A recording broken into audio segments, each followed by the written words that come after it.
주시는 하나님의 말씀입니다. 시편 57편 1절에서 11절입니다. 시편 57편 1절에서 11절입니다. 우리 한 절 한 절 교독하겠습니다. 하나님이여 내게 은혜를 베푸소서, 내게 은혜를 베푸소서. 내 영혼이 주께로 피하되 주의 날개 그늘 아래에서 이 재앙들이 지나기까지 피하리이다. 내가 지주단하신 하나님께 부르짖으며 곧 나를 위하여 모든 것을 이루시는 하나님께로다. 그가 하늘에서 보내사 나를 삼키려는 자의 비방에서 나를 구원하실지라. 셀라. 하나님이 그의 인자와 진리를 보내시리로다.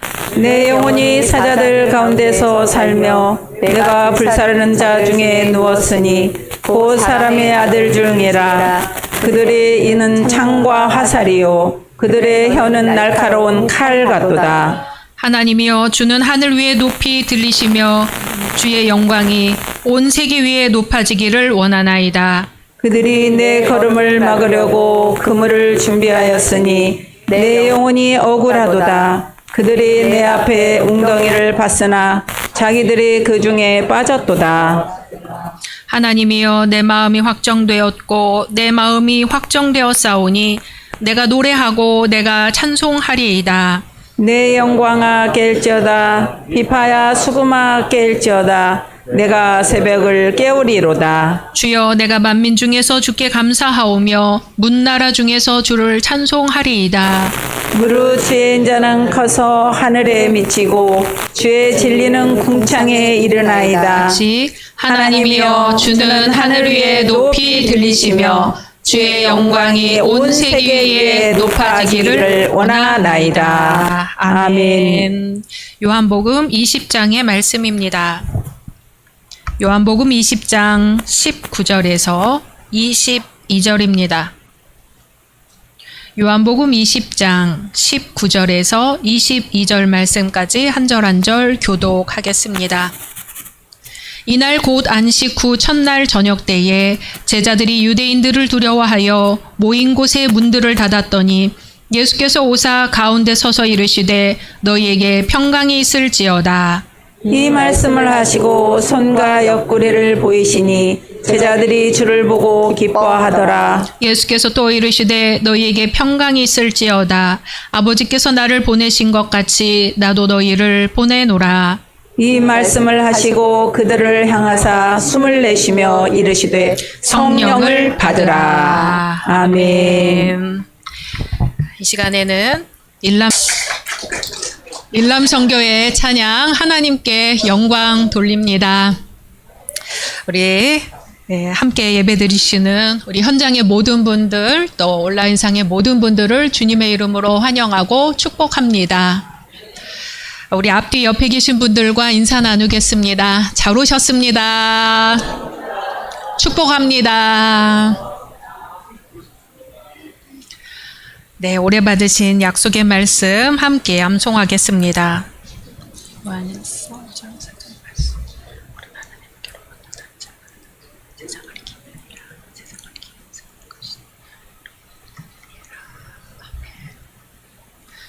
말씀대로 이루어 주실 줄로 믿습니다. 유관순 열사가 1919년 3월 31일 매봉에서 한 기도입니다. 오 하나님이시여, 이제 시간이 임박하였습니다. 원수 우애를 물리쳐 주시고 이 땅에 자유와 독립을 주소서. 내일 거사할 각 대표들에게 더욱 용기와 힘을 주시고 이로 말미암아 이 민족의 행복한 땅이 되게 하소서. 주여 같이 하시고 이 소녀에게 용기와 힘을 주옵소서. 대한독립 만세, 대한독립 만세. 여기서 매봉은 지금의 충남 천안시 동남구 병천면 매봉교회를 말합니다. 유관순 열사는 이 기도를 한 이튿날 병천 아우네 장터에서 만세 운동을 주도했습니다. 이날 의거로 18나이에 생을 마감했지만 열사의 용기에 힘입어 우리 민족은 일본에 빼앗긴 나라를 되찾을 수 있었습니다. 이 기도문은 현재 독립기념관에 비로 세워져 있는데요.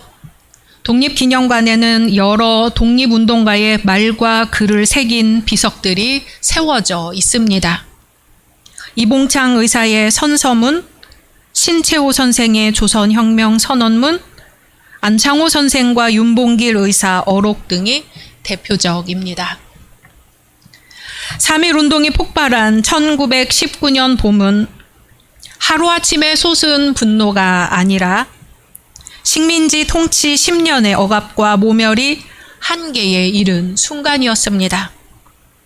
1910년 병합 이후 일제는 군대, 헌병, 경찰 권력을 앞세운 무단 통치로 조선을 관리했고 언론 집회, 결사의 자유를 강하게 제약하며 일상 전반을 감시했습니다.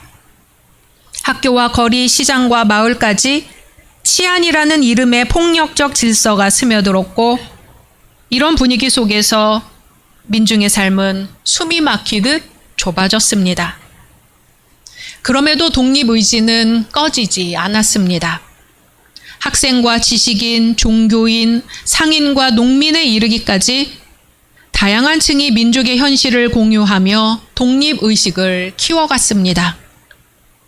여기에 1919년 1월 고종의 갑작스러운 서거가 민심에 불을 붙였습니다. 사람들 사이에 독살설까지 퍼지며 분노와 불안이 커졌고 장례를 전후해 전국에서 사람들이 서울로 모이면서 여론이 한 곳으로 응집되었습니다. 이렇게 일제 무단 통치, 커진 민족의식, 그리고 고종서거가 겹치며 3월 1일 독립선언 낭독과 만세 시위가 시작됩니다. 그리고 시위는 곧바로 도시에서 농촌으로, 지식인에서 민중 전체로 번져가며 한 번의 집회가 아니라 전 민족적 운동이 되었습니다. 서울에서 시작된 만세 소식은 서울에 모였다가 고향으로 돌아간 사람들의 발걸음을 타고 퍼졌고 교회와 학교, 시장과 장터 같은 지역의 생활 공간을 통해 빠르게 확산되었습니다. 어떤 곳에서는 학생들이, 어떤 곳에서는 종교인과 상인, 농민과 여성들이 주도하며 장날과 예배당 뜰, 마을 어귀에서 만세를 외쳤습니다. 탄압이 거세지자 시위 방식도 바뀌었습니다. 공개 집회가 막히면 밤에 모여 결의를 다지고 태극기와 전단을 나누고 체포된 이웃을 돕고 다시 다음 시위로 이어갔습니다. 지도자가 잡혀가도 다른 이들이 빈자리를 메웠고 지역에 따라 만세는 여러 차례 반복되기도 했습니다. 그래서 3.1운동은 단일한 행사가 아니라 억눌린 일상 속에서 계속 발생하고 재발생한 사회적 현상이었습니다. 아직 독립이 되지 않았는데 어떻게 대한독립 만세라고 외칠 수 있었을까요? 그날 만세를 외친 사람들 가운데는 기독교인도 있었고 천도교인, 불교인도 있었고 종교가 없는 이들도 있었습니다. 학생도 있었고 장터에 상인도 있었고 논밭에 농민도 있었고 이름 없이 살아가던 여성들과 아이들도 있었습니다.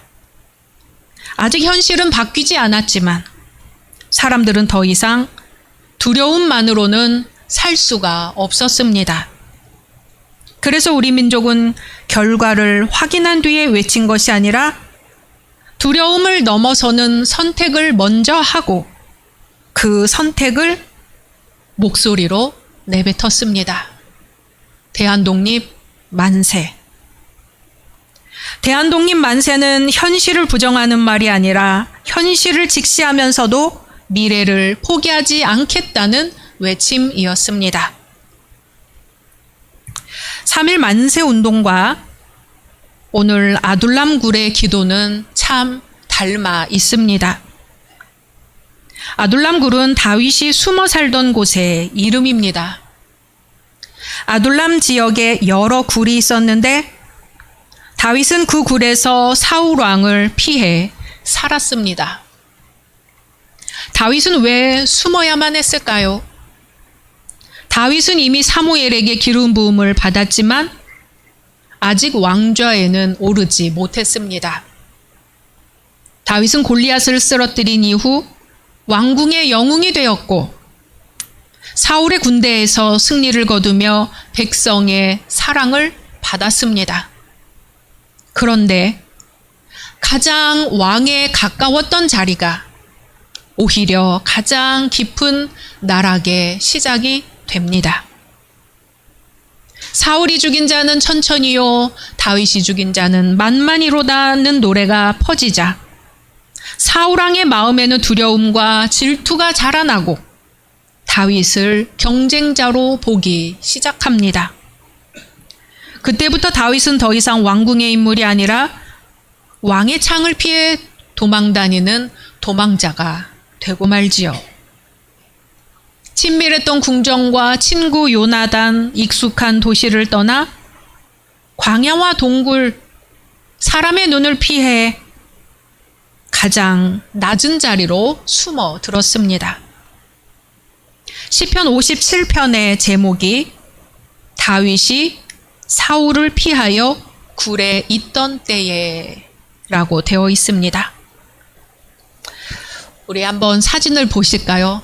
제가 아둘람 굴에 다녀왔습니다.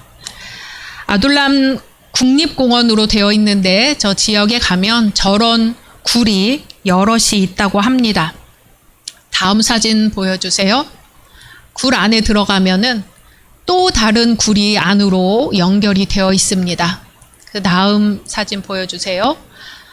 저 구멍이 한 이 정도 됩니다. 이 정도 돼야 사람이 들어갈 수 있고요. 그 다음 사진입니다. 네, 어느 자리는 조금 들어가면 허리를 펴고 아마 이곳에서 먹기도 하고 잠을 자기도 하지 않았을까 하는 조금 넓은 장소가 나오지만 일어설 수는 없고 앉아 있을 수는 있는 장소도 나옵니다. 그 다음 사진이요. 네, 저런 굴이 끝없이 이어져 있습니다. 그 다음이요. 네, 동영상이 있습니다. 동영상을 한번 보겠습니다.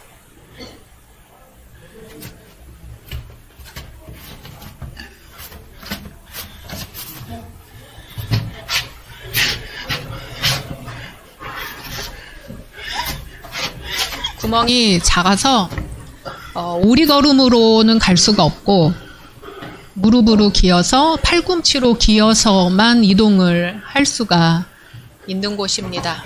여기는 조금 넓은 자리가 나왔고요. 갈래 그냥.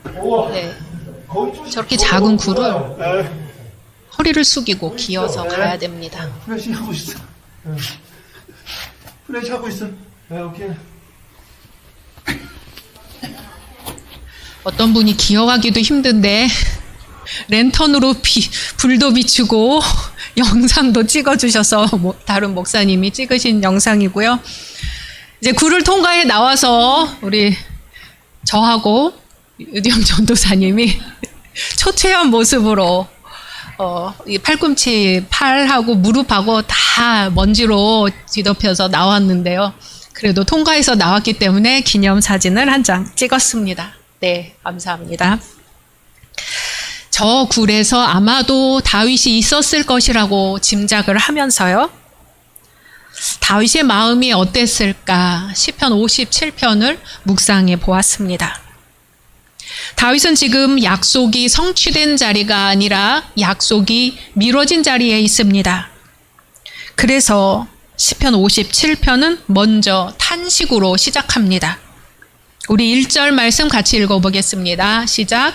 하나님이여 내게 은혜를 베푸소서, 내게 은혜를 베푸소서. 내 영혼이 주께로 피하되 주의 날개 그늘 아래에서 이 재앙들이 지나기까지 피하리이다. 아멘. 죽음의 위협 속에서 생명을 구해달라고 탄식하며 기도합니다. 그리고 피하되라는 고백은 동굴로 피한다는 말보다 더 깊은 의미지요. 다윗이 숨는 최종 목적지는 바위 틈이 아니라 하나님의 품입니다. 주의 날개 그늘 아래로 피한다고 합니다. 날개 그늘은 새끼를 보호하는 어미의 날개입니다. 하나님이 어미의 날개가 되셔서 나를 이 재앙에서 피하게 해달라고 간구합니다. 2절 같이 읽습니다. 내가 지존하신 하나님께 부르짖으며 곧 나를 위하여 모든 것을 이루시는 하나님께로다. 아멘. 여기서 핵심은 모든 것을 이루시는 하나님입니다. 다윗은 자신의 계략이 상황을 해결할 것이라고 하지 않습니다. 오히려 하나님이 모든 것을 이루실 것을 신뢰합니다. 3절 같이 읽습니다. 그가 하늘에서 보내사 나를 삼키려는 자의 비방에서 나를 구원하실지라 셀라. 하나님이 그의 인자와 진리를 보내시리로다. 아멘. 인자와 진리는 하나님께서 언약하실 때 말씀하시는 것이죠. 언약의 두 기둥입니다. 지금 다윗이 붙든 것은 감정이 아니라 언약입니다. 다윗의 형편은 무너졌지만 하나님과의 언약은 무너지지 않았습니다. 4절은 동굴의 현실을 그대로 보여줍니다. 4절 읽습니다. 내 영혼이 사자들 가운데서 살며 내가 불사르는 자들 중에 누웠으니 곧 사람의 아들들 중에라. 그들의 이는 창과 화살이요 그들의 혀는 날카로운 칼 같도다. 아멘. 다윗은 적을 사자로, 말과 소문을 칼로 묘사합니다. 실제 창과 화살의 폭력뿐만 아니라 날카로운 칼 같은 온갖 언어의 폭력들이 다윗을 위협합니다. 육체만 위협받는 것이 아니라 명예와 관계와 미래까지 갉아먹는 말의 폭력 속에 놓여 있습니다. 그런데 놀랍게도 5절에서 전환이 일어납니다. 우리 5절 읽습니다. 하나님이여 주는 하늘 위에 높이 들리시며 주의 영광이 온 세계 위에 높아지기를 원하나이다. 아멘. 아직 상황은 바뀌지 않았습니다. 동굴은 그대로이고 사자도 그대로입니다. 하지만 다윗은 그 한가운데서 하나님을 더 크게 봅니다. 이것이 시편 57편의 첫 번째 전환입니다. 현실이 하나님을 작게 만들지 못하도록 다윗이 하나님을 높여 부릅니다. 6절은 다시 현실로 돌아옵니다. 6절 읽습니다.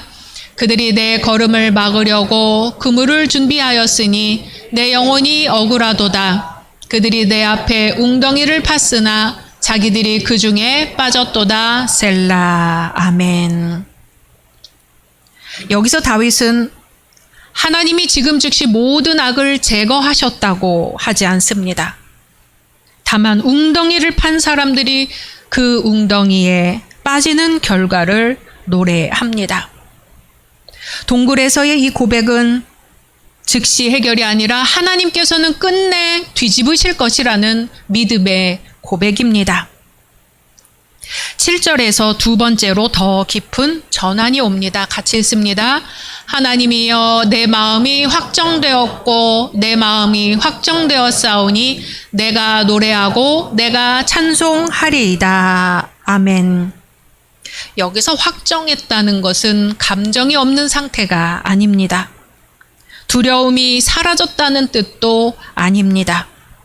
이것은 방향의 확정입니다. 흔들려도 중심을 하나님께 고정하겠다는 고백입니다. 그래서 8절에서 비파야 수구마 깰지어다 내가 새벽을 깨우리로다 합니다. 동굴이 다윗을 깨우는 것이 아니라 다윗이 새벽을 깨웁니다. 환경이 신앙을 지배하지 못하게 하고 신앙이 환경을 다스립니다. 9절 10절은 찬양의 범위가 넓어집니다. 만민 중에서 문나라 중에서 주를 찬송하겠다고 합니다. 동굴은 깜깜한 밤에나 몰래 나와서 얼굴을 내밀까? 두려워서 숨을 수밖에 없는 곳이지요. 그럴 때 신앙은 시야가 좁아지기 쉽지만 다윗은 오히려 더 넓어집니다. 다윗은 그 굴 속에서 자신의 생존만이 아니라 하나님의 이름이 열방 가운데 높아질 것을 보고 있습니다. 11절 읽습니다. 하나님이여 주는 하늘 위에 높이 들리시며 주의 영광이 온 세계 위에 높아지기를 원하나이다. 아멘. 다윗은 동굴에서 현실을 부정하지 않습니다. 사자를 사자라고 부르고 칼을 칼이라고 말합니다. 그러나 동시에 하나님을 하나님이라고 부릅니다. 그리고 그 부름이 다윗의 마음을 다시 세웁니다. 약속과 가장 멀어진 그때 하나님을 가장 가까이에서 의지합니다. 신학자들은 우리가 사는 시간을 그냥 현재로 보지 않고 그리스도의 부활로 새 시대가 이미 시작되었지만 아직 완성되지는 않은 사이의 시간이다라고 설명합니다. 이미와 아직이라고 합니다. 특히 위르겐 몰트만이라는 신학자는 이 긴장을 희망으로 풀어냅니다. 몰트만은 그리스도인의 희망이 단순한 낙관이 아니라 지금 눈에 보이는 현실을 넘어 아직 오지 않은 하나님의 미래에 의해 현재가 새롭게 규정되는 힘이라고 말합니다. 그래서 교회는 십자가의 고통과 불의가 여전하다는 사실을 인정합니다.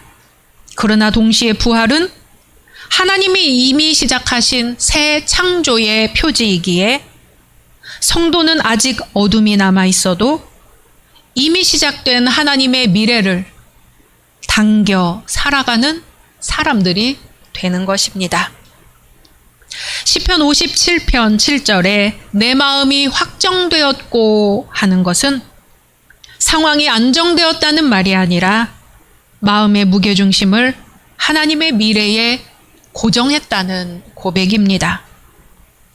몰트만에 따르면 그리스도인의 삶은 이미 지나간 기억과 아직 오지 않은 기대 사이에서만 버티는 것이 아니라 하나님이 약속하신 미래가 현재를 붙잡아 당기는 자리입니다. 희망이란 정확히 계산해서 미래를 낙관하는 예측이 아니라 현재로부터 나오지 않는 새로운 것이 하나님에게서 온다는 신뢰를 말하는 것이라고 설명합니다. 그래서 현재는 여전히 동굴이고 사울의 위협은 아직 끝나지 않았지만 다윗은 그 아직에 매이지 않고 이미 시작된 하나님의 일하심, 곧 언약의 인자와 진리를 붙들게 되는 것입니다. 그러므로 성도는 아직의 어둠을 부정하지 않되 이미 임한 하나님의 미래를 붙들고 오늘을 살아가는 사람들입니다. 이제 우리는 요한복음 20장으로 넘어가 보겠습니다. 다윗에게 동굴이 있었다면 제자들에게는 문을 잠근 방이 있었습니다.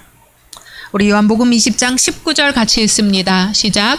이날 곧 안식 후 첫날 저녁 때에 제자들이 유대인들을 두려워하여 모인 곳의 문들을 닫았더니 예수께서 오사 가운데 서서 이르시되 너희에게 평강이 있을지어다. 아멘. 이 장면에서 중요한 것은 두려움이 사라진 다음에 평강이 온 것이 아니라 부활이 찾아온 것이 아니라 두려움이 여전히 남아있는 그 자리 한복판에 부활하신 주님이 찾아오셨다는 것입니다. 그리고 주님이 가장 먼저 하신 말씀은 분석이나 지시가 아니라 평강의 말씀입니다. 너희에게 평강이 있을지어다. 아멘. 여기서 평강은 하나님이 세우시는 샬롬의 질서입니다. 제자들이 문을 닫은 것은 신앙이 없어서가 아니라 현실이 너무 위협적이어서입니다. 그러나 주님은 그 닫힌 문을 비난하기보다 그 닫힌 문 안으로 들어오셔서 평강을 먼저 주십니다. 이것이 임의의 복음입니다. 아직 로마는 건재하고 지도자들의 위협도 남아있고 제자들의 앞날도 불확실하지만 주님은 평강을 미래로 미루지 않고 현재로 가져오십니다. 그리고 그 평강은 곧 파송으로 이어집니다. 아버지께서 나를 보내신 것 같이 나도 너희를 보내노라. 아멘. 제자들이 먼저 문을 연 것이 아닙니다. 주님이 먼저 들어오셨습니다. 두려움이 사라진 다음에 평강이 온 것이 아니라 두려움이 여전히 남아있는 그 한복판에 주님이 평강을 선물로 주셨습니다.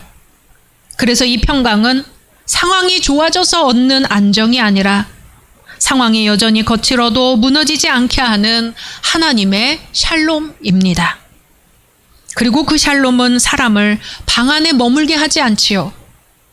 주님은 평강을 주신 뒤 곧바로 아버지께서 나를 보내신 것 같이 나도 너희를 보내노라 하시며 제자들을 숨어있는 사람에서 보냄받은 사람으로 바꾸십니다. 더 놀라운 것은 주님이 보내시기만 하고 끝내지 않고 숨을 내쉬며 말씀하십니다. 성령을 받으라. 닫힌 방에 새로운 숨이 들어옵니다.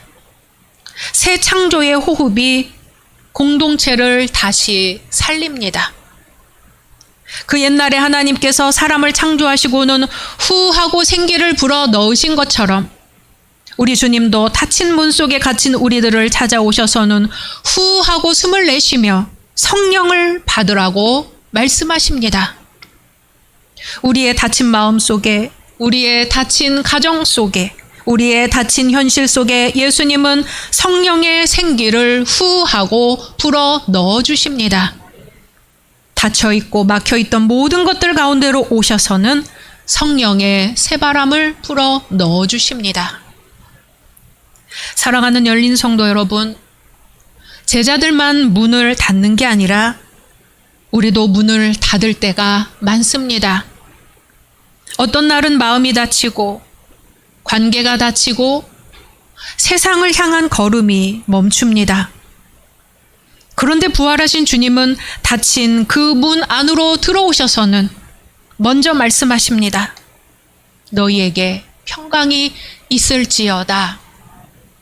그리고 주님은 그 평강으로 우리를 다시 세상으로 보내십니다. 나도 너희를 보내노라. 마지막으로 주님은 숨을 내쉬며 성령을 받으라고 하십니다.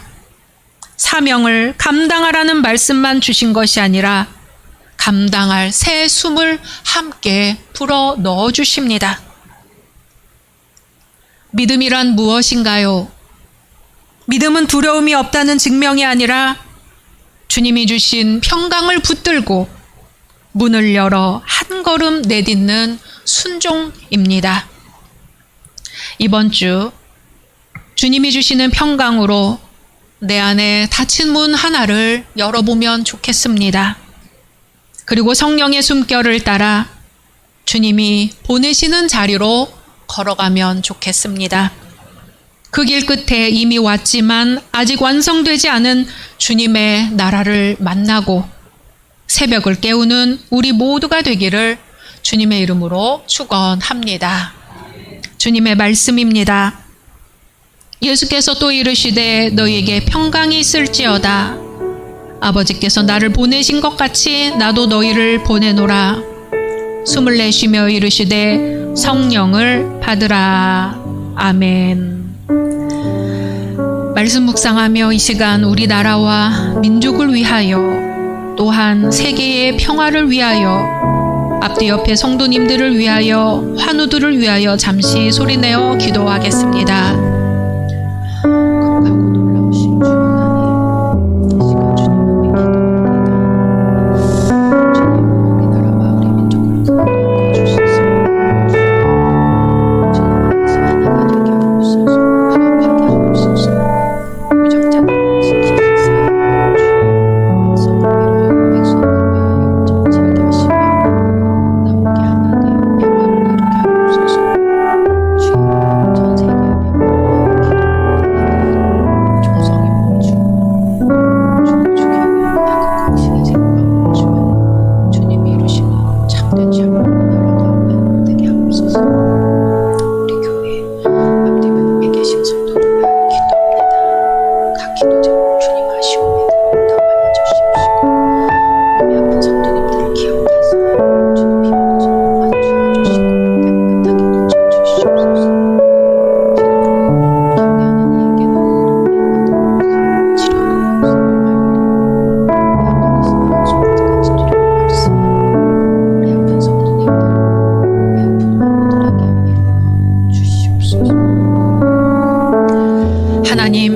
동굴 속에서도 새벽을 깨우게 하소서.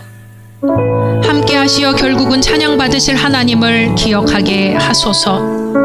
닫힌 문 너머로 들어오셔서 평강할지어다 말씀하시는 주님을 만나게 하소서. 이 시간 성령의 바람을 불어 넣으시사 우리의 삶을 새롭게 하옵소서. 예수 그리스도의 이름으로 기도드립니다. 아멘.